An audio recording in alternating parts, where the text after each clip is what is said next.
Облыста баланстағы алтын қоры 900 тоннаны құраса, баланстан тыс қор 171 тоннаны құрайды. Сонымен қатар өткен жылы пайдалы жер қазбаларына жүргізілген зерттеу жұмыстары да өз нәтижелерін берген.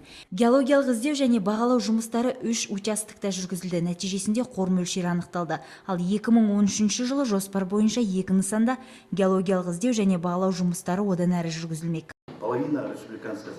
Республикадағы алтын, мыс, титан қорының тең жартысына жуығы Шығыс Қазақстан облысына тиесілі. Айталық күмістің 36%, цинктің 44%, қорғасынның 23%, молибденнің 30% тиесілі. Бұдан бөлек рудалы емес пайдалы кен қазбалары мен тас көмір қоры да баршылық. Пайдалы кен қазбалары қоры кеніштерде өңделіп дайындалуда.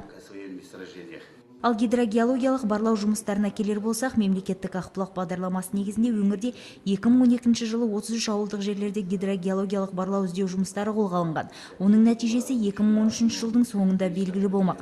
Сонымен қатар биыл 39 ауылдық жерлерді таза сумен қамту мақсатында гидрогеологиялық зерттеу жұмыстарына арнайы жобалық сметалық құжаттар әзірленбек. Мәселелер өткен жылдары болды. Осы соңғы уақытқа шейін мұны 13-15 жылдары болды. Ол мәселе өндірістің реформалау есебімен біраз жұмыстар сәл тоқтатылды. Қазір енді жұмыстар қайта жанданып, былтырдан бері жұмыс істелініп жатыр. Жиында осы салада табысты еңбек етіп келе жатқан ірі кәсіпорын өкілдері тарапынан бірқатар сұрақтар қойылды. Бүгінгі таңда орын алған мәселелер алдағы уақытта өз шешімін таппақ. Салтанат Кеңесбекқызы, Павел Щербина, ақпар.